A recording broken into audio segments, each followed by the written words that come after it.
good Monday morning, everybody, and happy March 1st. We are here live at the Liger Lair, and this is the Maine by the Jungle podcast. My name is Courtney. I'm going to be your host this morning, and I am so excited to introduce Vanessa Martinez, Liger's very own marketing manager. Welcome, Vanessa. Thank you, Courtney. I'm so excited. I was telling you before the podcast that I'm usually not behind the camera, but watching and just making sure everything's going good. So I'm very I'm out of my element today, just sitting in front of the camera. It's a little intimidating. It is. There's here. So many lights. Lights, cameras, action. Here we go. Yes. But I'm so happy that you're here. Yeah. This is awesome because you and I kind of have a similar story. Yes. We're not from Atlanta, and we both kind of moved here on a whim, per se. Yes. Not really with a plan. So give me a little bit of insight. Tell me your story. Yeah. So I know this is a story that we have both bonded over, and as we get to know more about each other, it's crazy how similar our stories are. Almost the exact same situation. But like you, I grew up in a small town, and I always wanted to get out and go see the big city or go live in the city. It's probably not going to be a place where I want to be for forever, living in a city, because I am used to those small town things. Yes, we miss that all the time. Yes. But so originally I'm from Colorado, and what part in Colorado? I'm from Pueblo, Colorado. So okay. What are we famous for? Ooh, I like that. I'm trying to think of what we're famous for. Well, in the past year we were famous for the most coronavirus cases per capita. So I was moms, stay home. Yes. So luckily they were all good. But what city are you nearest to that's recognizable? So Colorado Springs, it's where Pikes Peak is. It's America's mountain, because it's the first mountain that you see when you come west, and there's Kansas and there's nothing. Oh wow. Okay. Then you see Pikes Peak, and it's just this beautiful mountain. And then there's a lot of there's 2 Air Force bases and then an Army base there. So it's a pretty big military town. Okay. Do you have a gas station that's only in your town that you can't get anywhere else? Yes. Okay. What's the name of it? I can't even, this is so bad, but my mind goes straight to there's this JR Crickets in Atlanta, and it's something like that. It's 2 letters and then 1 word, and JR Crickets is just because I live right next to one, kind of taken over. But it's something like that. It's super cute, and the old man that works there, he's always worked there. And we call it the general store. Yes. It's called something else, but we call it the general store. So in Illinois, we have Casey's, and it's actually Casey's the general store. Oh, yeah.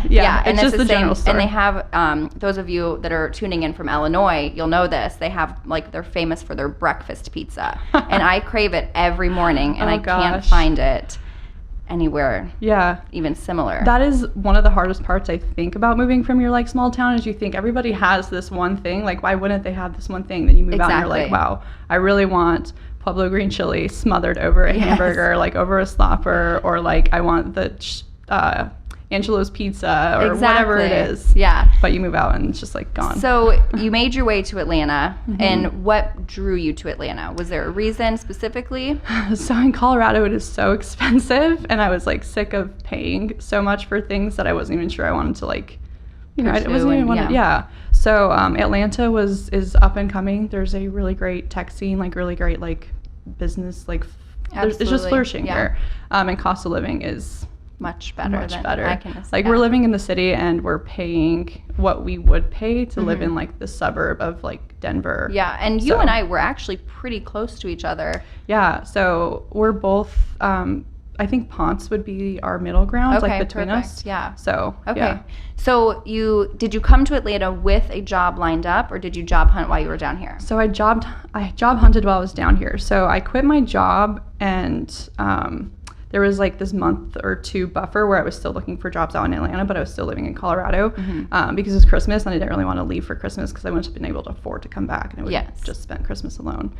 But I was job hunting while I was in Colorado, and I wasn't really getting any bites because it was, before the world of Zoom, and nobody wants to talk to you over the phone. They want to see you, and I'm this is great. I love, I was getting some really good, traction, but when it came to them wanting to give me the position, it just never fell through because they weren't seeing me in person. Exactly. So once the first came around, the first of the year, I was like, all right, let's just go and see what happens. So I was living on my savings. I was living with an uncle down in Peachtree City, very similar to you. You're living with your aunt. Absolutely. And I was living off of my savings, and I was getting some job opportunities, and very similar to you, there was a lot that I was saying no to because I knew that it just wasn't the right fit for me. That's hard to do. Especially when you're not bringing in an income. Absolutely, But no, I moved here for a reason, and I'm not just going to accept a job that I wouldn't have accepted back home. I love that. So, that's because you know your worth. You know what you're capable of. Exactly. So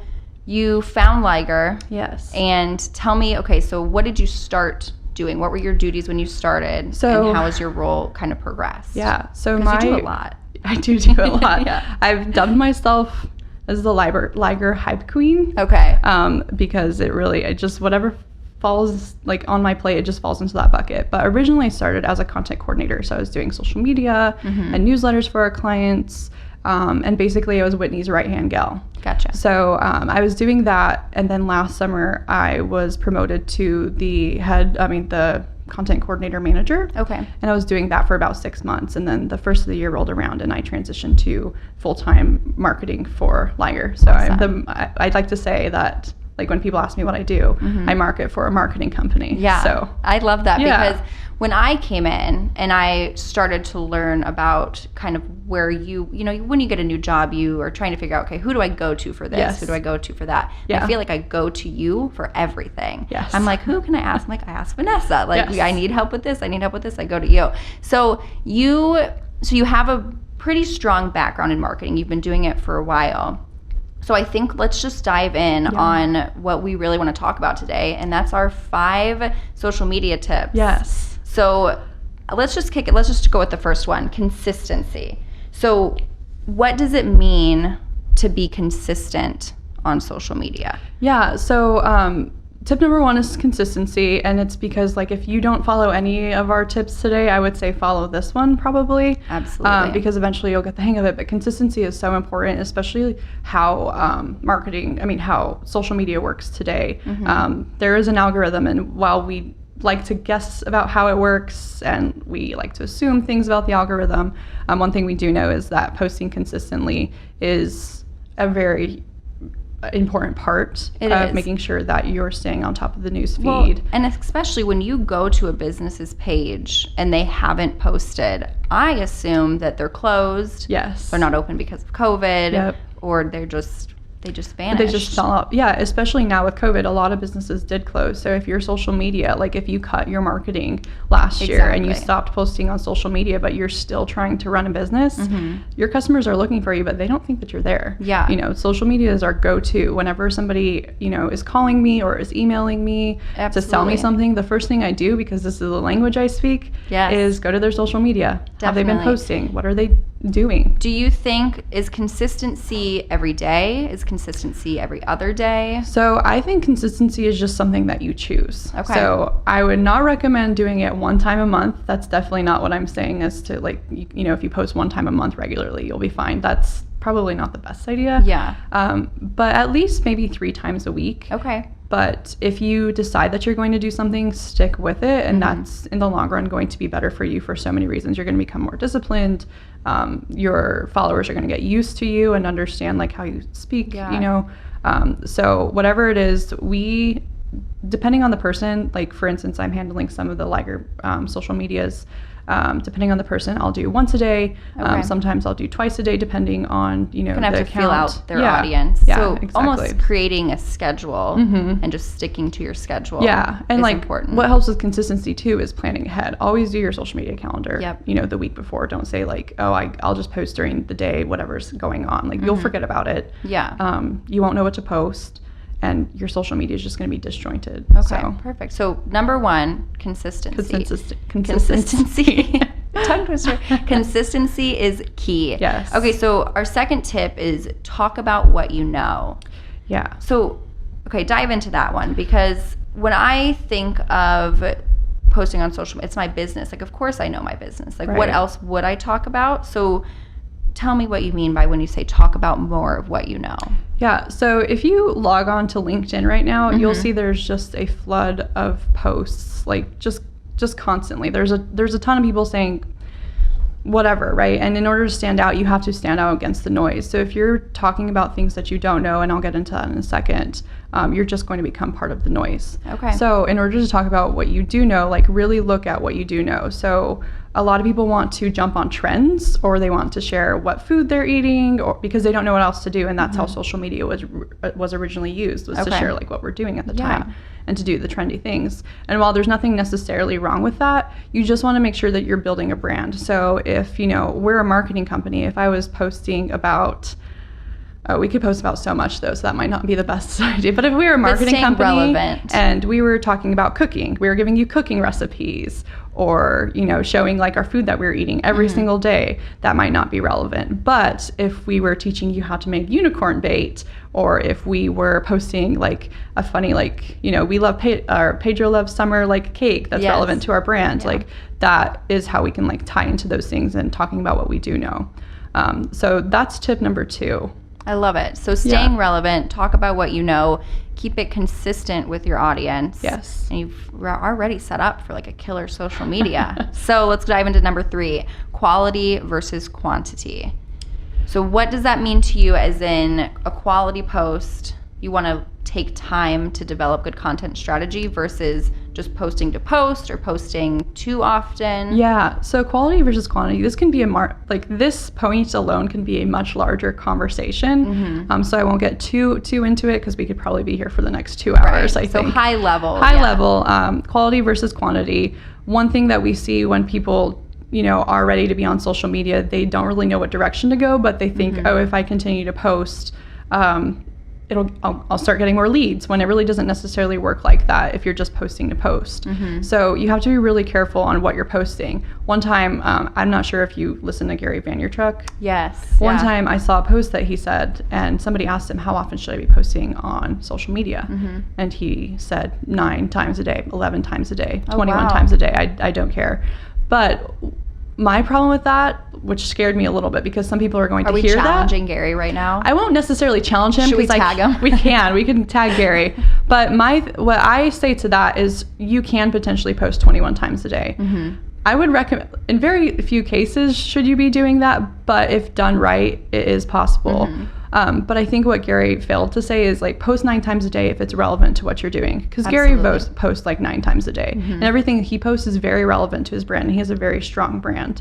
But if you don't have that strong of a brand, or that much to say, or your message isn't there, posting 9 times a day, you're just going to get disjointed. Your message is going to become fuzzy. So posting quality content, that might be going back to posting every 2 or 3 days, and you're posting again about what you know. You're referring to a blog post that you wrote. You're creating a graphic for, the week about, some social media tips for you to run with. So it's almost like a time management. Like if you have the time to create a lot of quality content, you can produce that quality content. Yeah, and some people just naturally have more content. Like as a marketing firm, and we have 5 podcasts, we have a lot of content. Whereas if you are a local business, like a roofing company, you probably don't have something to post every single day, and that's totally fine. You should still be on social media, but still be consistent and still talk about what you know, but make sure that there's quality content there. So I heard this thing one time, and I'd love to get your perspective on it. The larger your audience, the more you can post. Do you think that's true, or what's your thoughts on that? I would say it kind of goes back to that, like who are you? Because I don't know, like, again, if you are, I'm trying to think of like a company that has a large audience, but I wouldn't necessarily recommend. Someone that's maybe like an influencer. Yeah, so they post a lot on Instagram. On Instagram, yeah, and that makes sense, because like the reason people are following an influencer is to get their tips on basically lifestyle, their lifestyle tips, right? So whether it's like fashion or cooking, people are looking for your content, and they're not going to be too bugged by that. Okay. But that's good. I think it's important too for people to know that even if you have a large or small audience, just at the end of the day, as long as your content is relevant, and it's going to be benefiting your audience, totally post away. Yes. Yeah. So one of the brands that come to mind now is actually Wendy's. So Wendy's, for a burger company, posts a lot. Their Twitter feed is quite comical. Yes, it is. But they've done it in a way where whatever they do, like it's not even the messages that they're sending out. It's more so like how they're saying it is, relevant to their brand, and it becomes relevant again to them. So I would say, take inspiration from Wendy's, and if you are, creating a social media plan, figure out how you can stay really branded and what is going to work best for you. Like really look at our tips that we're giving you and apply them to your social media. And everyone's going to look so different. Yeah. So our next tip, this one's really interesting to me because even someone who has a background in social media, I always struggle with this. So recycling your content, what does that mean? How do we recycle content? Yeah. So our rule at Liger is 20% creation, 80% promotion. And honestly, I could probably I am the recycle queen. Love that. I could probably get it down to 5% creation, 95% promotion. Promotion. Yeah. So with recycling, you'll probably see this a lot on Pinterest. So what I do is recycling content doesn't necessarily mean you post the same exact photo, 9 times, and then you're like, okay, fine, I'll like move on from that. What I like to do is I'll post the same graphic, 1,000,000 times. Just every time I do it, I change it up and I reapply the message to something else. So for instance, these 5 social media marketing tips, we're recording this podcast. We can do a couple things with it. We can clip it and make it reshareable, time and time and again. And I think everything that we're saying here is completely like evergreen and can be recycled in a year from now. Most of what we say is still going to be relevant. Definitely. We can change it into a graphic. We could create an email out of it and send it to, some of our our newsletter list. Say, hey, like this week on the podcast, Courtney and Vanessa talked about, 5 tips for social media marketing, and put it in an email or a newsletter. We can do a lot of things with it. Yeah, absolutely. So recycling content doesn't sound like, it's not posting, just like reposting this again.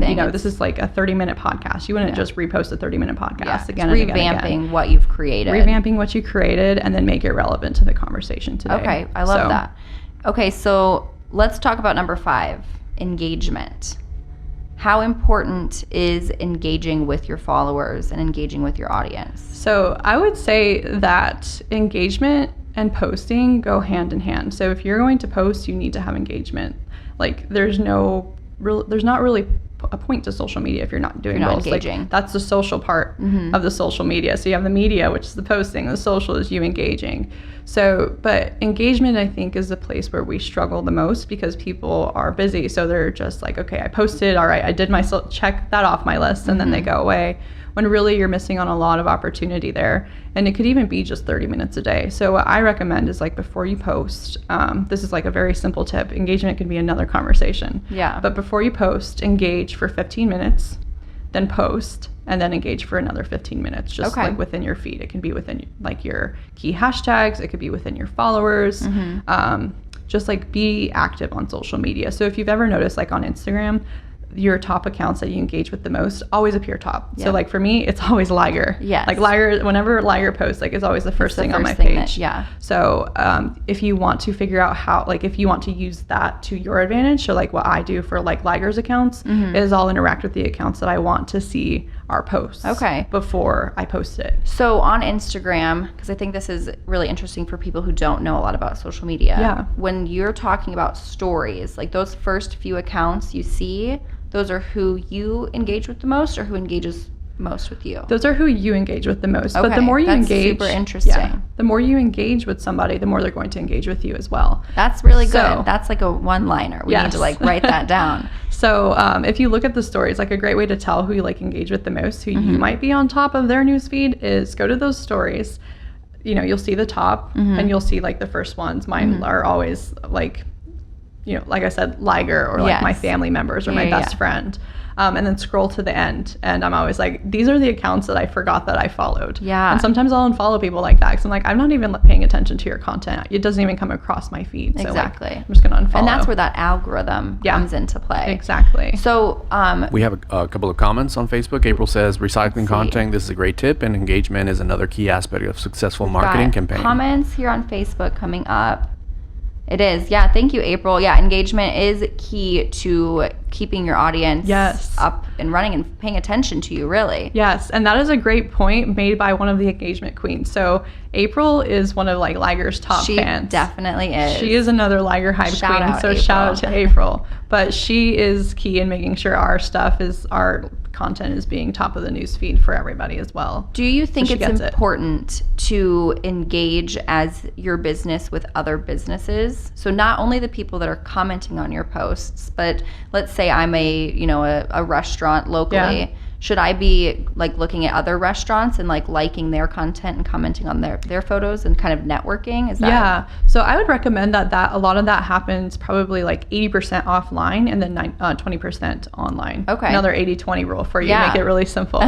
But for instance, we have like, are you familiar with Roswell? Yes. Okay, so they have... I actually went there this weekend to Canton Street. Yeah, exactly. That's what I'm about to talk about. Okay, perfect. Canton Street is amazing. I will drive, like, we were living in Alpharetta. We would always go to Roswell for, like, food, and I loved it. That's the only place I will leave inside the city for is Roswell. I love that. So they always have, like, events. Like, they have summer sip-in, and I'm so sorry to anybody who's watching that. I might be getting this wrong. Roswell is like, yes, don't come for us. But they have summer sip-in event where they have, like, the drinks. Like, all the restaurants are participating, and they have the drinks, and everyone can cross off their list. Oh, okay. And then I want to say, like, last month sometime, they had, like, I'm not even going to pretend I know what the title of it was, but it was some sort of like food week or something like that, where people were going around and they were trying the dishes that were specifically made for the week. So that would be a great instance where, you would want to do some cross promotion. Like, hey, first go to this bar that is known for their drinks and then come to my restaurant that's known for my food. Yeah, well, because you're engaging multiple audiences now. Yes. You have, your audience, but then you're, the bar down the street, you're getting their attention. Exactly. So that cross promotion is definitely important. Yeah. So just like strategically, and I would also recommend always doing this in a way that benefits both parties, because when you are on social media and you're trying to, grab from other people's like audiences or something, and it's only benefiting you and it could potentially be hurting another business, that's not cool. Yeah. So definitely do it like very thoughtfully and strategically. Absolutely. Okay, so what do you say to people or businesses that say, well, my customers aren't on social media? Well, I would think in my head, well, that's not true at all. Okay, that's my instinct too. I was like, everybody's on social media. So your customers are probably not on social media the way that you think that they're on social media. So one thing I always like to think, we work with a lot of B2B companies. So it's a little bit harder for B2B companies to, want to be on social media because, it seems more like a consumer tactic or a B2C tactic. Yeah. But what I always remember is we're B2C customers first before we're B2B. Yeah. Like I would be a B2B client to anybody trying to sell to me, or somebody who I'm on their like target list, right? But at the end of the day, I'm a B2C customer first. So you have to remember that. And then the next thing I would say is that social media is a lot more complicated than people think. It's not just Facebook, Instagram, and LinkedIn. Yeah. It can be a lot more complicated than that. It can be Reddit. It can be Quora. Yeah. It could be Yelp, anything like TikTok. Yes, TikTok, Yelp, Google My Business is one. I was having this conversation this weekend with Misha, my boyfriend, and there's so many restaurants around us, but when I search for them, they don't show up. Exactly. Midtown it advertises that there's, I want to say over 150. It says over 150 restaurants down here, but when I Google it, like Taco Mac pulls up. I just went to Taco Mac. I love Taco Mac, but I was my first time there and I loved it. Taco Mac pulls up, or Cafe Intermezzo, like the big players, and all those little, not little places, but like mom and pop, more localized. Mom and pop or more local. Yeah. They just disappear, and I don't know where they are. I wouldn't know that they're there unless I walked or drove by them, which I do. But not everybody does. Right, and still, even though I know that they're there, when I go to search for them, they're not. So I forget about them. Exactly. So that's another way that you can be on social media that you think your customers are not. That you're really missing out on a big piece of pie. That's a really key aspect, because I don't even sometimes consider those as social media, but I mean they're online. Yeah. And what it is when I'm new to town and I'm looking for a restaurant and I go to Yelp or Google or whatever and they're not on there, I'm not going to know about them. Yep. Same thing with like the other places like Open Table. You might not think Open Table is a way to, advertise. Or just be seen. Right, because you think it's just a reservation app. We don't do reservations. But really, how many restaurants have I gone to just because I found them on Open Table? Exactly. So what is the biggest mistake that you think people make on social media? So kind of plays into this, but that they're still using social media the way it was used 10 years ago. And the thing about social media is that you can use it like it was used 10 years ago, but if you do that, like this is a trend that you have to keep up with. Like social media, like sets trends, it progresses, it changes. There's new features, it works differently. So if you don't know how to use it, I would recommend you find somebody who does know how to use it, because shameless plug. Yes. No, I mean, it was a shameless plug, but at the same time, it was just my natural advice. It is, though. You do need to know how to use social media, and you have to know how to use it to your benefit, because if used wrong, it can work against you. So that's really important, and it seems so time consuming, and it seems like such a hassle, but at the end of the day, like, it's just social media. Like, be present, be consistent, be relevant. Yes. It's talking about our tips, talk about what you know. Exactly. And just be on it. And yes, and then when you are comfortable to finally dive in deeper to wanting to put time and money into it, outsource. Right. Find someone that knows what they're talking about. Exactly. Find someone to help you. And if you do, I feel like there's always an ROI on that, because like I said, those people who know how to use it, they make sure you're there. Your like, my biggest thing is your customers are out there looking for you. Yep. And if you're not there to be found, they're going to find your competitor. That's one big thing that I've been finding with Liger is, trying to find where all the marketing agencies are found, where people, are looking for marketing agencies. Where are they looking? And I'm finding we're not always there. So right now, that's one of the big pieces I've been working on since starting earlier this year, is making sure that whenever somebody is looking for a marketing company in Atlanta, Liger is on that list. And there we are, and we're being seen. Yep. That is awesome. Yep. Well, Vanessa, I am so happy that you were able to join me on this very early Monday morning. Very early, cloudy Monday morning. Yes, but this was a great way to start off the week, though. It was. Thank you. Thank you. I am so happy to have you. Guys, we hope that you enjoyed our top 5 tips for social media. I will see you all next week, Monday, bright and early once again, and have a wonderful week, guys.